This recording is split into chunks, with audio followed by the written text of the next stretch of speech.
My guest today is the author of Slaying the Dragon, A Secret History of Dungeons and Dragons. Welcome to DiceGeeks.com Tabletop RPG Show. Level up your RPG campaigns by filling yourself with stories and knowledge. Explore topics from archaeology to film history to writing to literature and much, much more. This is DiceGeeks.com Tabletop RPG Show. Welcome to the show. My name is Matt, and I am your host. This is the podcast where we learn how to become better game masters and role players by filling ourselves with stories and knowledge. I have an amazing interview coming right up, but first, if you need some help running your games, check out DiceGeeks.com or pop over to Amazon.com or DriveThruRPG.com and just search for Dice Geeks. You will find resource books that will help you be a better game master, cut down your prep time, and have more fun at the table. All right, here's today's interview. My guest today is the author of the new book, Slaying the Dragon, A Secret History of Dungeons and Dragons, Ben Riggs. Ben, welcome to the show. Howdy doody, Matt. Thank you so much for coming on today. When did you discover tabletop role-playing games?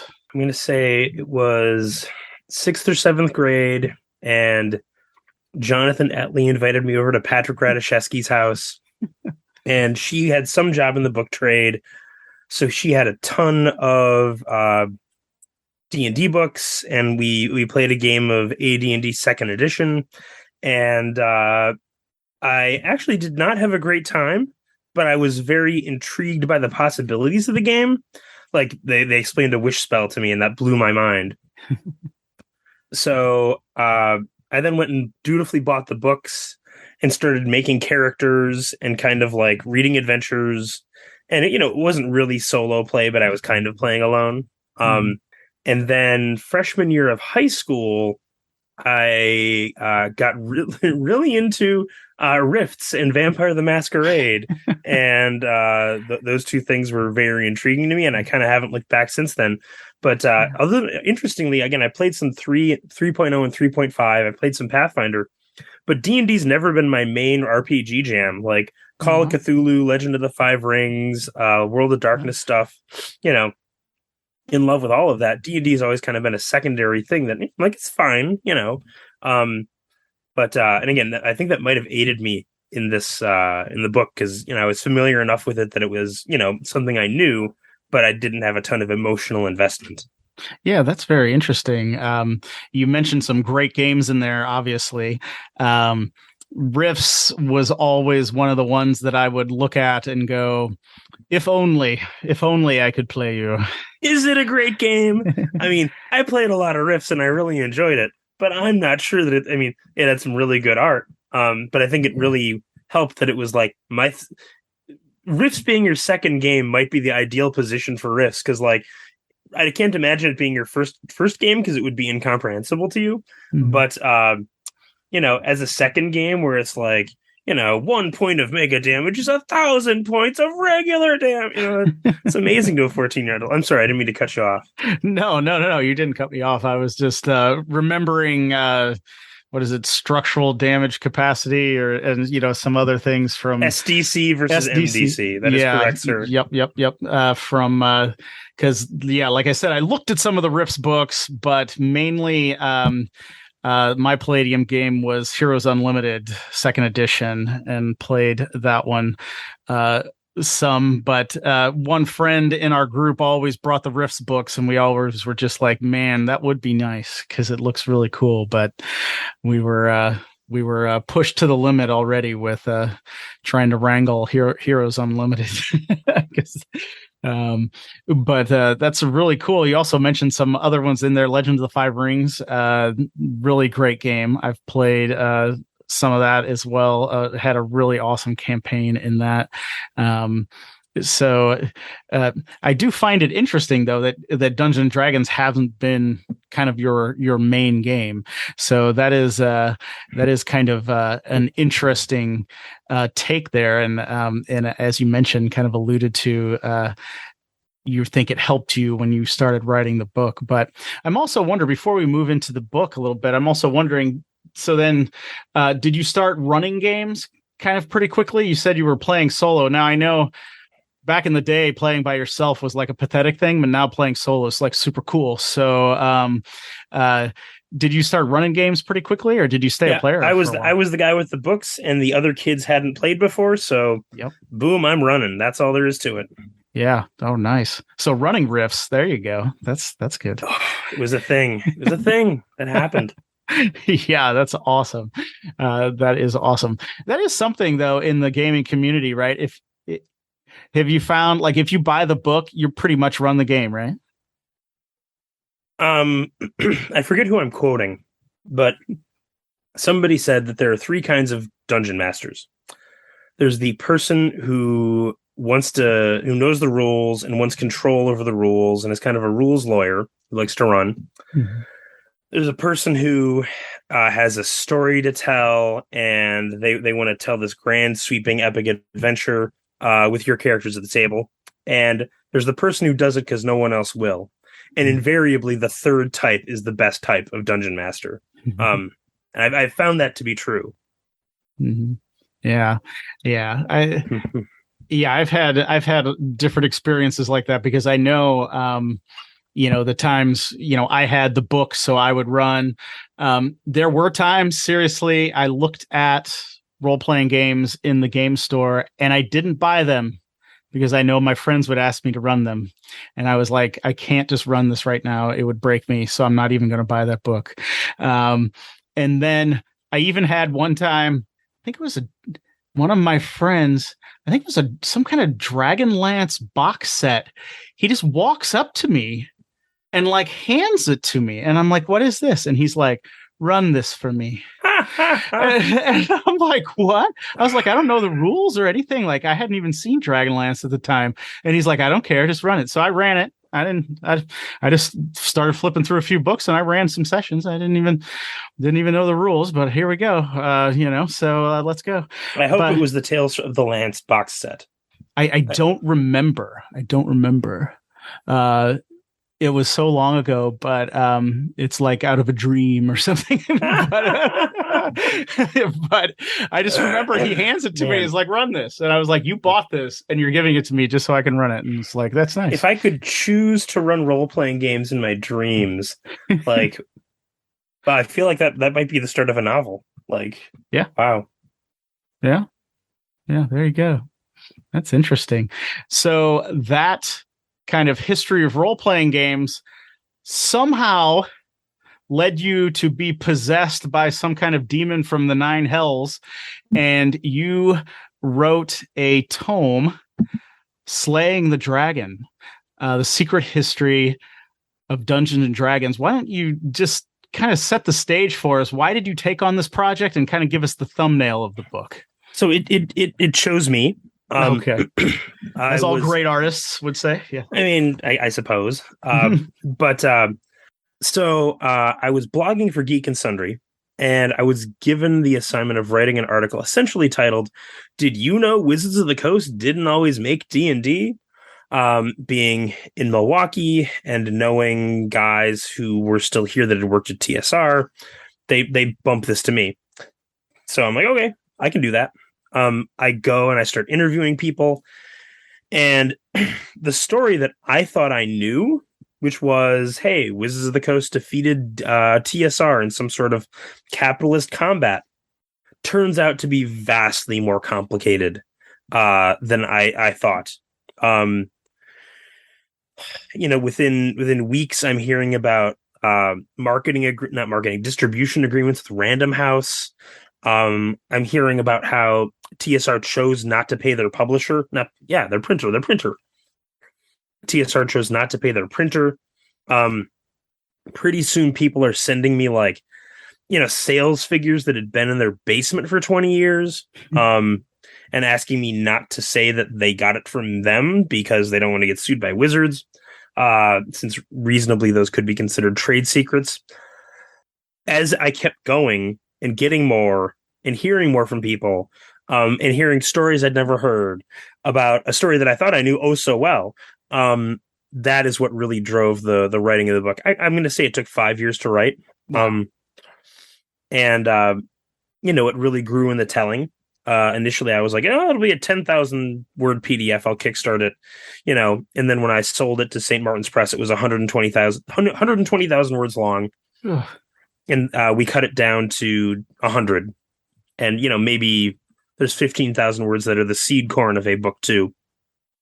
But again, I call it the secret history because a secret history, because again, I've read all the same books that you probably have, and I thought I knew everything, and then I started doing work, and I'm like, I didn't. Like, to give just one kind of sexy example, TSR turned down the chance to make a Middle Earth role playing game in the early 1990s. They had a employee fly to England to pitch Christopher Tolkien himself on TSR making Middle Earth role-playing games. And they also wanted to make fiction. They wanted to make sequels, things set in the world of Middle Earth, etc., etc., etc. And Christopher Tolkien had no problem with the game, but he was like, no, you will not make Middle Earth fiction. And because Christopher Tolkien would not agree to allowing TSR to make Middle Earth fiction, TSR passed on the whole deal. And again, like, ultimately, this is probably not a story that determined the fate of TSR, but it's one I'd never heard before, and I found absolutely fascinating. And given the novel sales numbers in the mid-1990s, CEO Lorraine Williams might have even been right not to agree to that deal, because novels were selling so much better than role-playing games at the time, at least in terms of per unit sale. So that is what pushed me forward and dragged me along, as it were. Does that make sense? Yeah, sure. Yeah, why don't we take a step back a little bit and make sure kind of everybody knows, kind of some things that we're talking about. So, obviously I'm familiar with TSR and things like that, and I'm sure a number of the listeners are, but I know there's some people who are like, Dungeons and Dragons is not made by a company named TSR. So why don't you kind of take us back to a little bit? Where does the history of Dungeons and Dragons begin, and is it shrouded in the dark mysteries of the upper Midwest? I guess I would say it starts in Lake Geneva, Wisconsin, when a guy named Dave Arneson drives down to run a game he calls Blackmore for another guy named Gary Gygax. Mm-hmm. And in it, characters are exploring the dungeons beneath Castle Blackmore, and the characters persist from session to session, and they get more powerful and obtain experience and acquire weapons and armor and magic items. And Gary Gygax is like, this is amazing, send me the rules. Dave Arneson sends him like 20-ish handwritten pages, and he's like, these are the Blackmore rules. Gary Gygax is like, all right, let's codify these and work them together, and you and I will be co-creators of this game. No one will publish the game that Gary Gygax is calling Dungeons and Dragons. One company passes on it because they say that no one would ever want to make their own dungeon. So there's no point in making this game. The real problem is that, a role-playing game is such a radical, novel thing. It's so new. It's like acting was invented in 1974 in Lake Geneva, Wisconsin. That again, a lot of people can't understand what it is that Gygax and Arneson have actually made. So they end up having to. Well, Gygax makes his own company essentially to publish the game. It comes out in 1974. It begins a slow but exponential ramp up in sales, to the point where hundreds of thousands of copies of the Player's Handbook and Dungeon Master's Guide are selling per year by the late 1970s. Gary Gygax goes from being on welfare essentially to the CEO of a multi-million-dollar corporation in just a handful of years. And again, all this happens in outstate Wisconsin. Lake Geneva, Wisconsin is the home of TSR, and I would argue the home of role-playing games, although a bunch of people in Minnesota will chop me off at the knees for daring to say that. But they're all wrong, and I'm right. So In the early to mid 1980s, there's a huge crisis at TSR. Sales collapse. They fire hundreds of people. And a woman named Lorraine Williams is brought on board to help Gary run the company. And then within like 6 months, she forces him out in a hostile takeover. So Gary Gygax, in just over a decade, goes from again being on welfare to running a multi-million-dollar corporation to being forced out of said multi-million-dollar corporation.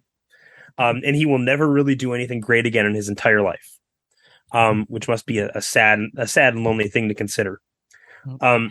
The new CEO, Lorraine Williams, oversees what is the Silver Age of Dungeons and Dragons. She oversees the release of second edition. She oversees the blossoming of the fiction department. She keeps trying to get the game in the mainstream. She keeps trying to attract new players, but none of it really works. They do engage in a number of toxic and destructive business practices that do not help. But by 1996, the company is $30 million in debt. Its printer won't print anything.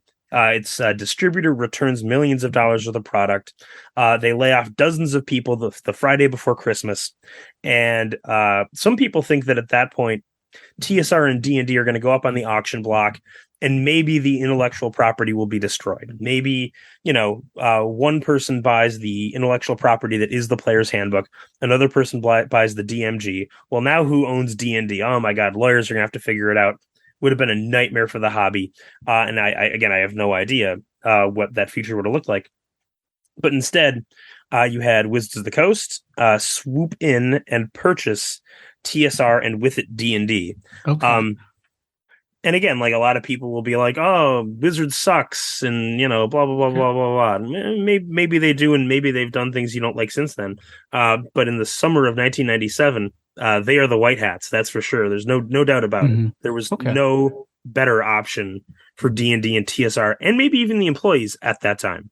Okay. Yeah. And before we kind of get on, I do want to dive into a few pieces, back in the back history there in that, just to kind of tease out some things because, you had mentioned, of course, role-playing games are essentially a new medium, right? They were, they sprang out of war games and some other kind of tabletop games and stuff, but this is a new medium. And so to come from, the humble beginnings of like one table session to releasing in 1974 to become a multi-million-dollar company just in a decade is an astounding story, isn't it? It is. Gygax and Arneson both unfortunately drew some incorrect conclusions from that story. It is a fascinating case study in brilliance and genius and revolution and how you can mistake all of those things. I think that both of them thought, A, that they had more D&Ds in their back pocket, and neither of them did. Yeah. B, again, you'll hear a lot of people arguing Gygax versus Arneson. I am essentially a person who says they both needed each other. They both brought things to the table. Gygax did not rob Arneson. And like D&D without Gary Gygax would have been a thing Dave Arneson did with his friends on the weekends in the Twin Cities. D&D without Dave Arneson would have been a war game with just fantasy elements. And to really get what we know as D&D today, we needed both of them.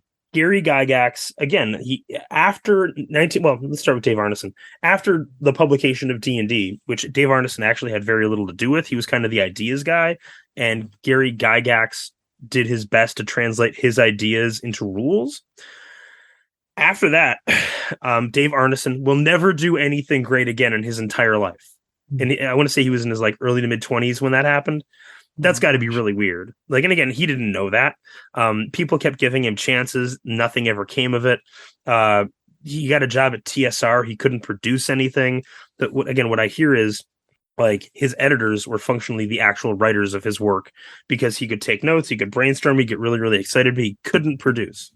Gary Gygax, he can produce. That guy can produce. Like, the Dungeon Master's Guide, the Player's Handbook, the first edition of both of those, hundreds of thousands of words of Gary Gygax coming right at you in a wall of text. And he certainly gives you a game. But every time he tried to create a game after that, again, it's just this crunchy wall of rules and, Dangerous Journeys. I want to say the other one was Cyber Commando. None of it really ever connected in the way that D&D did. So much went right creatively. So much went right with just the luck of the two of them meeting. So much went right with it. There was a lot of cross-fertilization of ideas that I haven't even kind of talked about. But so they're epical geniuses. There will be statues to Dave Arneson and Gary Gygax within our lifetimes. I think that there will be a D&D day in the state of Wisconsin at some point, honoring the creation of the world's newest medium within the realms of the state of Wisconsin. Mm-hmm. And both of them were like, we're amazing geniuses. We can do anything. But they didn't realize how lucky they were. They didn't realize how much they needed each other. And they didn't realize, again, there was there will be people who will say that I'm wrong. And that actually Gary Gygax and Dave Arneson, neither of them created D&D, and that it was a guy named Dave Wesley. I'm not even going to tell you the Dave Wesley story because I just don't want to take the time to do it. But that's how much cross-fertilization there was. That you have people who can reasonably make an argument that neither of the two people who actually published D&D made the game, because there was so much sharing of ideas in the Midwest in the gaming community at that time. Mm-hmm. And it does make you think, if you have an early success, maybe you should maybe you should be like, okay, I made my nut. I need to just put this in the bank, cautiously live my life from now on. I should not go to Hollywood and set up in a mansion and, pick up hookers and do blow and divorce my wife. Those are not things I should do. And yet they're things that sometimes these people do. Did that answer your question? Yes, it did. It did in very great detail, and I'm enjoying this quite a bit because, and again, before we move on a little bit, like you say, so there's that what's happening at the beginning, and just to set the stage for anybody who is maybe under the age of 30 or under the age of 25 who is listening, in the early 80s, Dungeons and Dragons became a household name. In households that did not play role-playing games, did not know what they were, did not understand them. But Dungeons and Dragons was on the evening news. It was on Saturday morning cartoons. It was everywhere. And it was just, it is amazing to think that comes out of, Lake Geneva and, just, and it creates this whole new story. Why don't you tell us a little bit? So right there at the beginning of the early 80s, Dungeons and Dragons becomes a household name, but it carried some dark clouds with it, didn't it? There was the Satanic Panic. One of the things I find interesting is, again, because people sent me sales numbers, the sales of D&D and AD&D in the early 1980s were so fantastic and so good. And I posted all of this to Twitter, by the way. I'm at @BenRiggs_. This summer, every day I posted a different D&D sales chart between 1979 and 1999, just to get the data out there that I have on sales.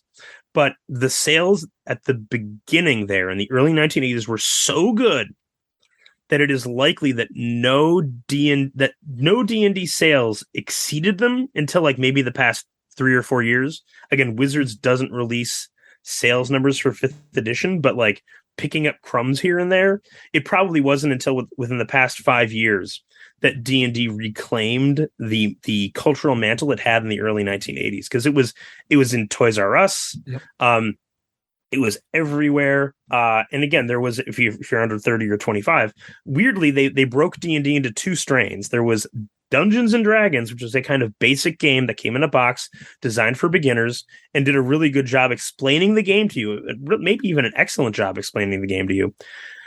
Then there was Gary Gygax's Wall of Text, which was Advanced Dungeons and Dragons. And it was kind of like, hey, so D&D is going to get you started here. Then move on to Advanced Dungeons and Dragons and come play with the adults. And that basic game did a fantastic job of bringing people in because it was a radical new medium. Everyone was interested in it. Video games were nowhere near their heyday yet of immersibility. So, like, if you really wanted a game that was going to suck you in, you almost had to play a tabletop role playing game. As all this is actually just about to take off, a kid named Dallas Egbert III disappears from the University of Michigan, and a private investigator, William Deere, is brought on to locate the kid. Within the first few days, he's like, "Oh, this kid was into D&D. The D&D made him disappear." Essentially, was his argument. He was like, he would ship things to Lake Geneva that he found in the kids' dorm room, like a cork board with a bunch of push pins in it. He's like, "Is this some sort of map? Is this a code?" And Gary Gygax and a few other staff members are poring over D&D books, trying to figure out if this could be anything from any D&D book that's going to be a clue to this kid's location. Now, it turns out the kid was 16, incredibly intelligent, and gay. And so, to say the least, he felt out of place in college, and he tried to kill himself, and he failed. So then he ran away. I want to say after about 10 days, he calls his family saying that he's in Louisiana, and he tried to kill himself again, and he failed again. And William Deere, the detective, is sent down to Louisiana to pick him up.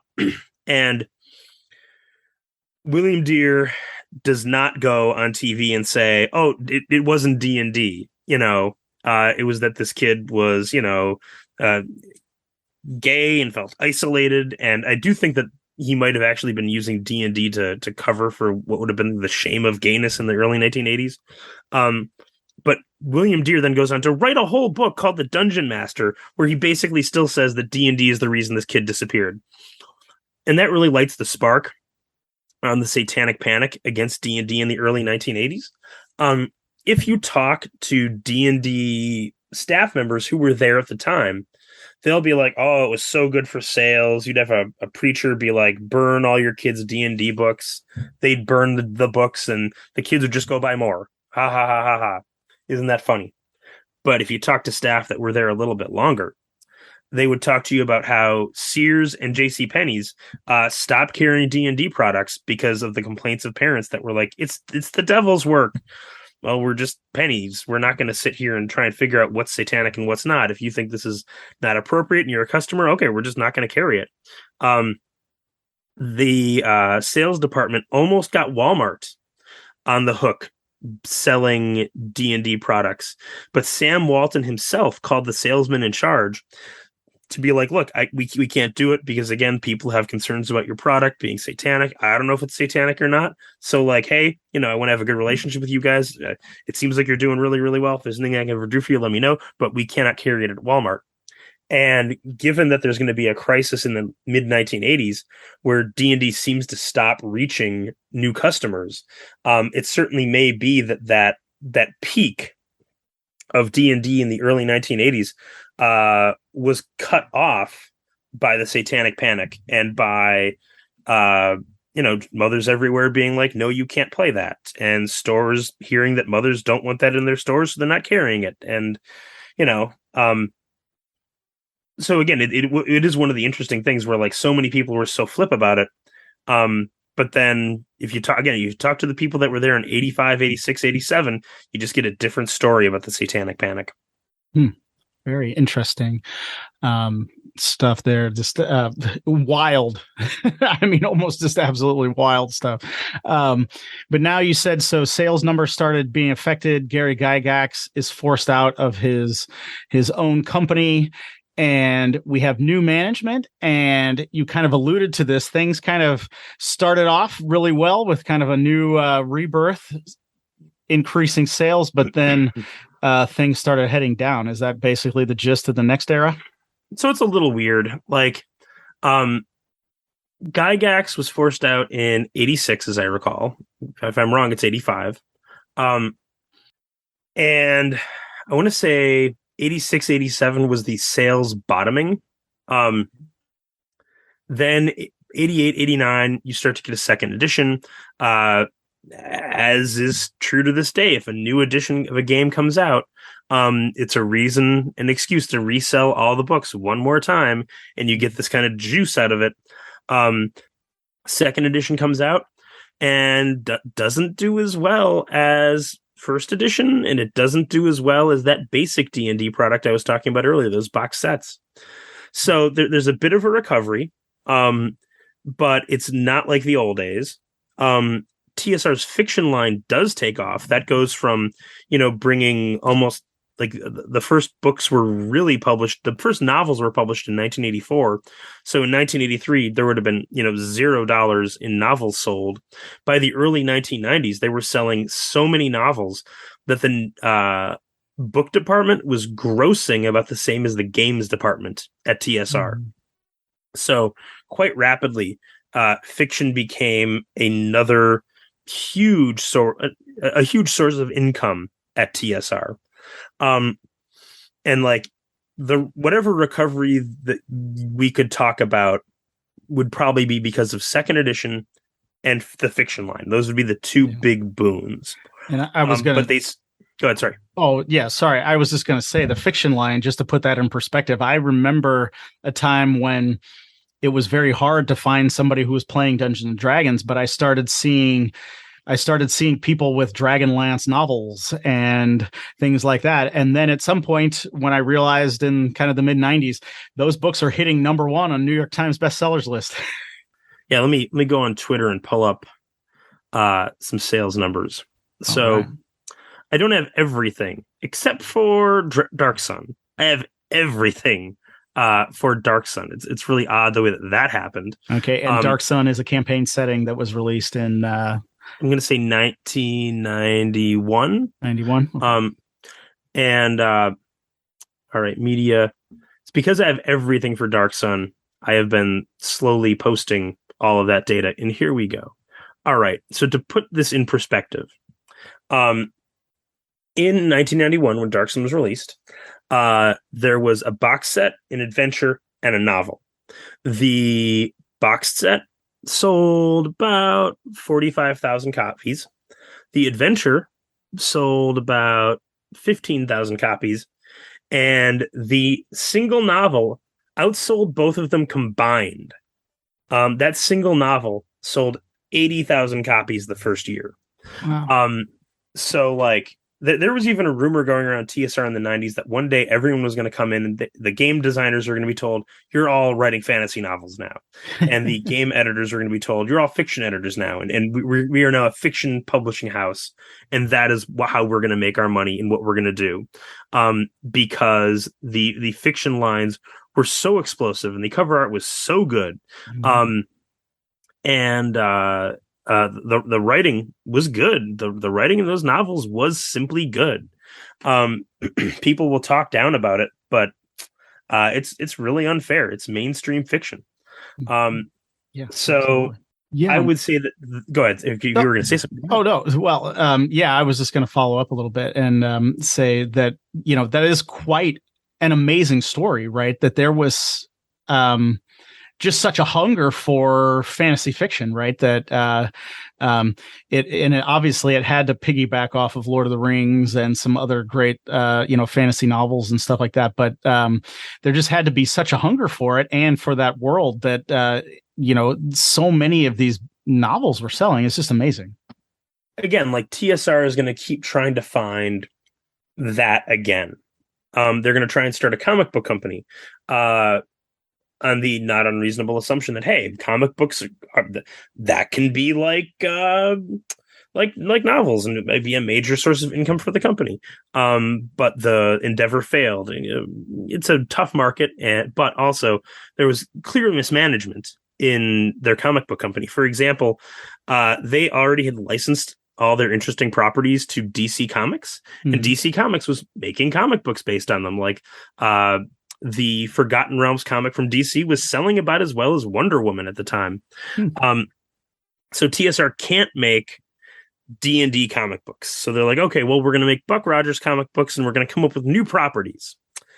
And somebody's like, hey, maybe this is going to irritate DC Comics because we're going into competition with our licensee. Well, what can we do about that? Well, we're going to put a game in the back of every comic book. And we're going to call these comic modules, not comic books. We are not going into competition with our licensee DC Comics because we do not make comic books. We make comic modules, which are as different from comic books as pepperoni pizza is from cheese pizza. The addition of pepperoni makes it something totally different. It is no longer the same thing. Weird. So first of all, it didn't fool DC Comics when they heard about this. They brought all their D&D comic lines to an end pretty abruptly. 2, that those comic modules I was talking about, those games at the back. A lot of the games were like, okay, first thing you do, cut apart this book. Oh my gosh. Yeah, I know. And by issue 2 or 3, they were getting letters from the people kindly enough to buy their products being like, we don't like having to cut up the books to play the games. Like, we kind of like the idea of for like $2 getting a game and a comic. It's kind of a good value, actually. How neat. But I don't want to have to destroy the comic, which may have resale value, in order to play the game.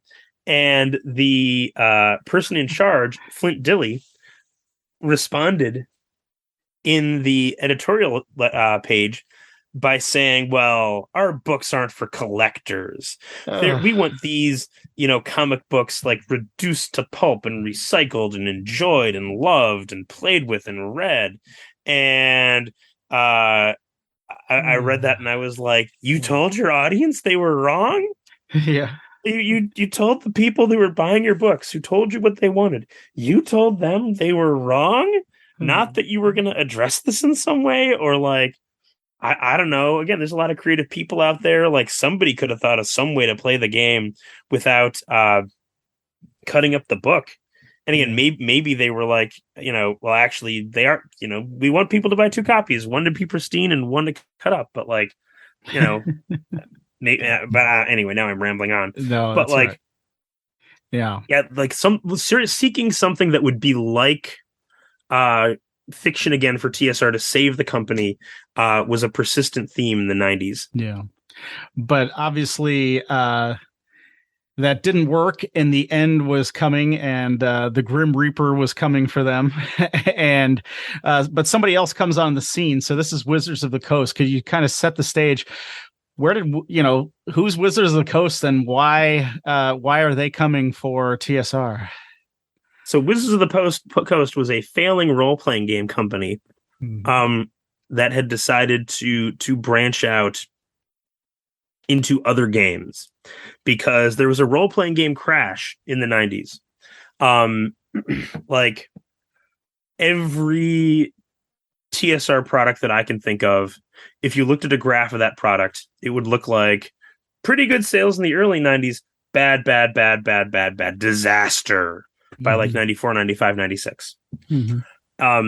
And Wizards of the Coast co-founder and CEO Peter Adkison always likes to point that out because, again, there are people who are like, Magic killed role-playing games. And he's like, no, role-playing games were dying, and then we made Magic. And he's like, I know they were dying because we were making role-playing games. This is supposed to be a role-playing game company, but here we are. Yeah, I think also West End Games with their Star Wars game experienced a similar trend right there in the mid-90s. They were expanding, buying, hiring tons of things, freelancers, everything, putting out tons of books, and then they're all dried up. Yeah, and like I would, Bill Slavicsek, who kind of organized third edition and did a lot of the crucial work at West End Games. He has a book. I want to say it was called Defining a Galaxy because he like so much of what Star Wars like he should really have a pension from Disney, for the love of God. Yeah. I've interviewed him on the podcast and we talked about the book, and I have it and I've read it. It's amazing. Yes, he kept Star Wars alive really, in that dead period, and role-playing games, I think, as well. So yes, he is an unsung hero. Yeah. Yeah. Yeah. You're not wrong. I'm glad that he's cashing in video games now. Yeah. Yes, he is. Very well. But so Wizards of the Coast is getting out of role-playing games. Peter Adkison is introduced to this game designer named Richard Garfield, who has a game called Robo Rally.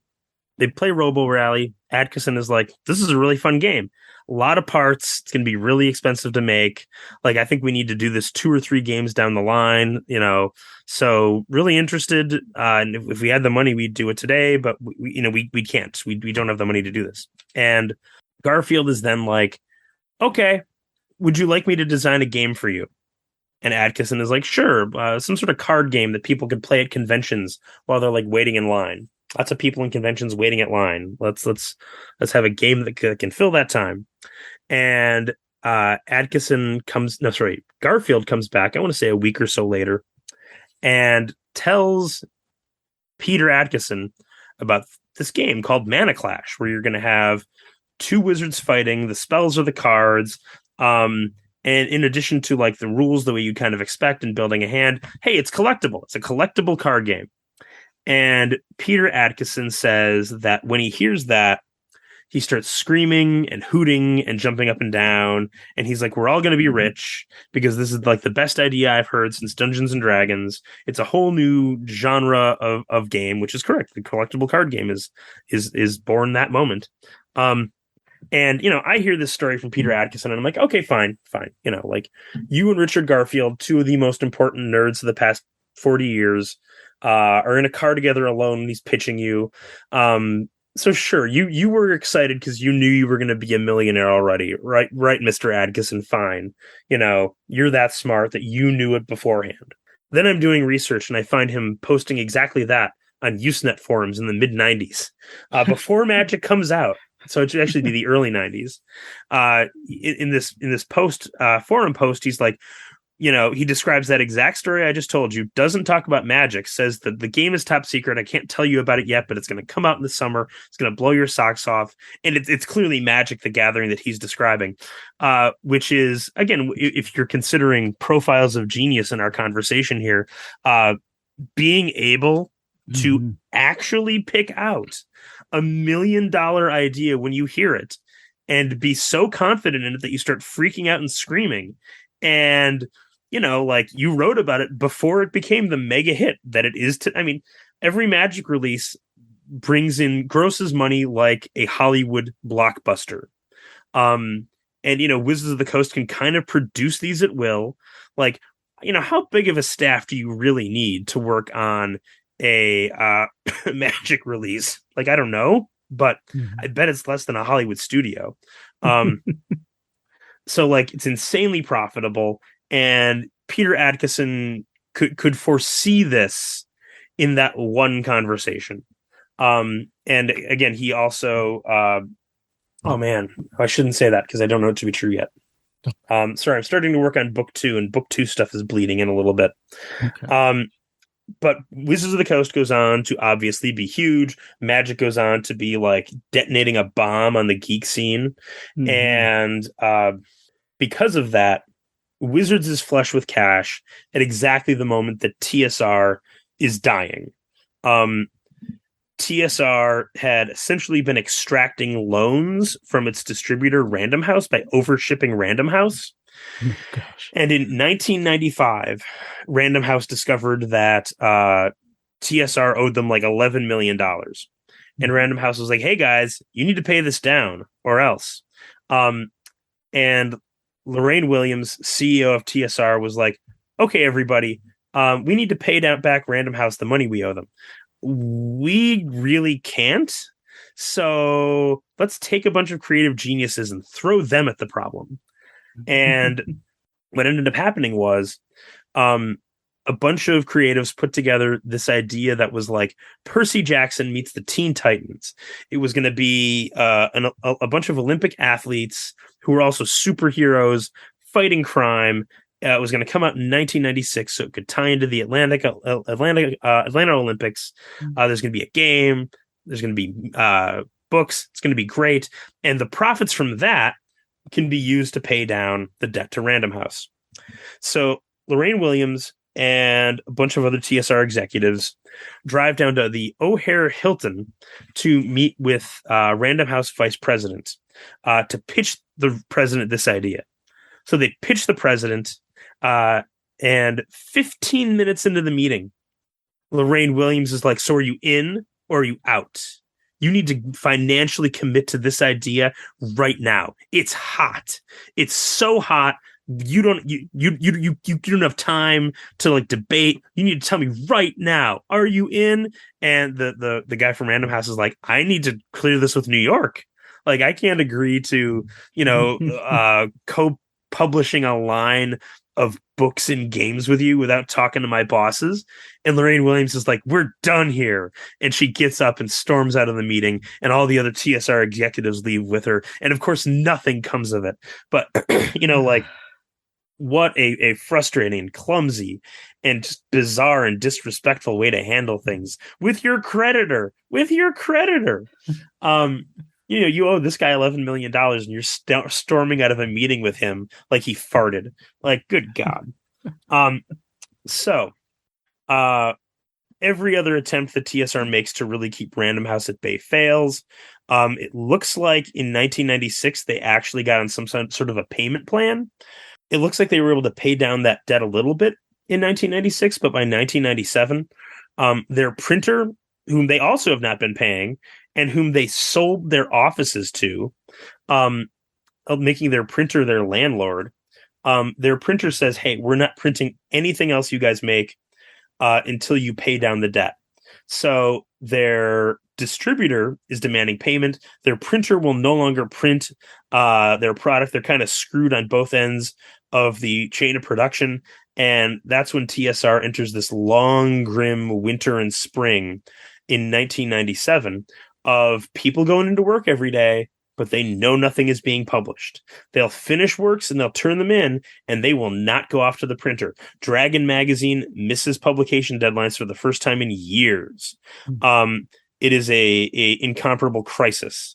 And it is at that moment that Peter Adkison appears to make an offer to buy TSR. And I will actually, I also mention, like, the story of the purchase of TSR is another story that you will hear nowhere else.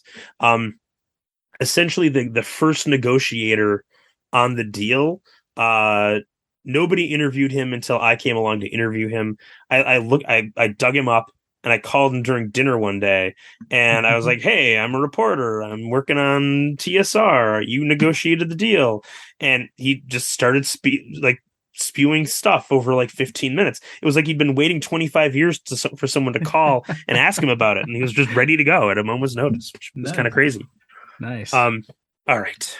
And that I think that took you where you wanted to go, right? Yeah, absolutely. I mean, you've been filling us in with some amazing stuff. So Wizards of the Coast swoops in, and obviously we could keep going here, but we're pushing the edges of the podcast already. So people are just going to have to buy your book and figure out what happens. I know. People are just going to have to figure out what happens with when Wizards of the Coast swoops in and buys TSR, because I think we know the end of the story. In 2014, Dungeons and Dragons starts to become the biggest thing ever again. But I just wanted to ask really quick, one question. Was there just something in your research that when you just discovered that you just kind of had to just like sit back in your chair and it just either your mouth hung open or you just did like this ultimate face palm or something, and you were just like, what in the world? Like, I would have never imagined something like that. Is there something like that? There were a number of moments. I think this is the best story, though, perhaps. Mm-hmm. So Lorraine Williams, TSR's second CEO, was born Lorraine Dilly, and she is the inheritor of the Buck Rogers trademark and fortune. There's the Dilly Family Trust that administers the Buck Rogers intellectual property, and once she gained control of TSR almost immediately began publishing Buck Rogers stuff, novels, book of short stories, games, of widely varying quality but almost universally terrible sales. Oh, gosh. I was certainly of the opinion at the time that Buck Rogers was a age-worn property with a fecal stench left clinging to it by the terrible late 70s Buck Rogers TV show. I've had other people tell me I'm incredibly wrong about that take, but that's just where I am. So I know that's be careful there. That's some of my childhood, man. Different strokes for different folks. But we were in a content desert, Ben. We were in a content. It was a different time. You don't know. You don't know. TV. You don't know. All we had was Gil Gerard and Twiggy and Aaron Gray, who was so beautiful. It was ridiculous for like a 10-year-old boy. It was amazing. Okay, I can't argue with that concept. But so one day during the negotiation of the sale of TSR, Wizards of the Coast CEO Peter Adkison shows up at the TSR offices, and Lorraine Williams's assistant is waiting there for him. And she's like, Lorraine needs to see you. She says there's a problem. And Peter Adkison is like, oh my God, what's going on? Rushed into Lorraine Williams's office. There Lorraine is behind her desk. She says, Peter, please have a seat. He sits down and she says, look, Peter, I'm really, really sorry. But I'm afraid I cannot include the Buck Rogers intellectual property in the sale of TSR to you. And telling Peter Adkison he didn't need to buy Buck Rogers to get TSR and D&D was like telling him he didn't have to eat a worm to get TSR and D&D.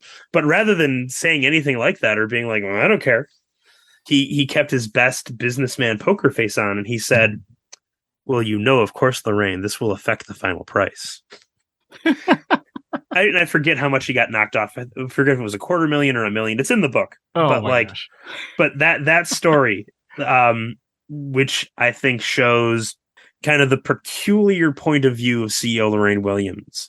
And again, she had a little bit of a fascination with Buck Rogers because it was her family's IP. And like, also like, a little bit of a lack of business acumen where like, maybe she shouldn't have made this such a big deal because it gave him an opening. It kind of shows that Peter Adkison is both savvy, smart, and I think polite. Because again, there are other people who might have just been like, oh, this is for a chance for me to lay a fat burn on you for how much Buck Rogers sucks. Like I might have done that in the position. I might have just been like, well, Buck Rogers sucks. I don't want it anyway, lady. So again, I when I heard that story, I was like, it's such a perfect distillation of the personalities involved, and again, how the negotiation went, that it stuck with me. But again, there's a lot of things I could say. Yeah, that's amazing.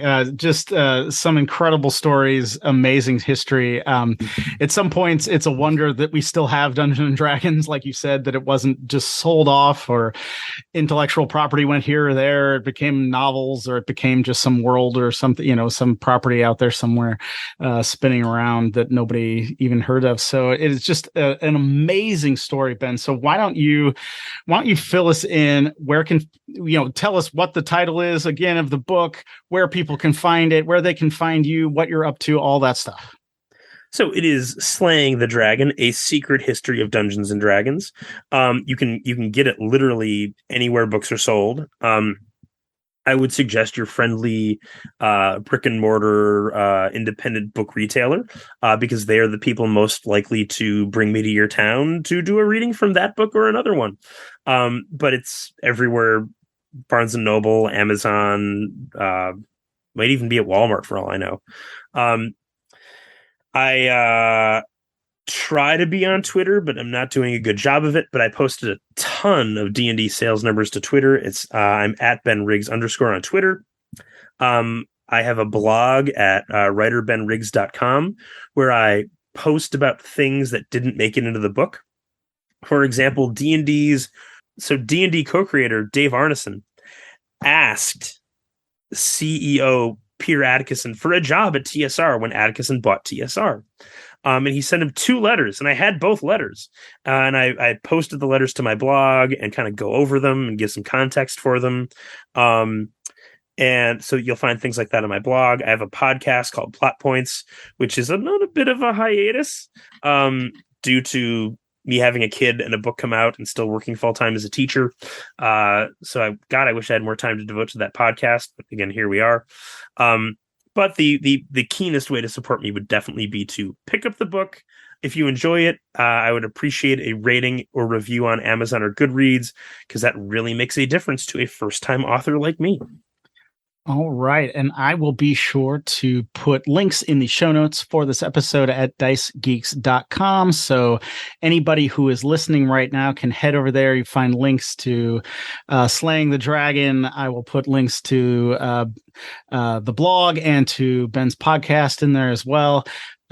So you can check those out. Well, Ben, I could ask you a million more questions and keep talking about this forever. It is so much fun. It's so interesting to kind of pull the curtain back and see what happened behind, like, my favorite hobby in the world. So really fascinating stuff. Ben, just thank you so much for coming on the show today.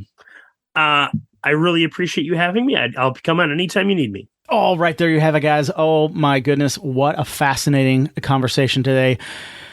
I really hope you enjoyed my interview with Ben. He brings a wealth of information about this incredible hobby, about the world's best role-playing game, Dungeons & Dragons. Amazing, amazing history behind this game.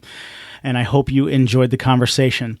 If you want to check out Ben's book or you want to learn more about him, please head over to the show notes of this episode at dicegeeks.com.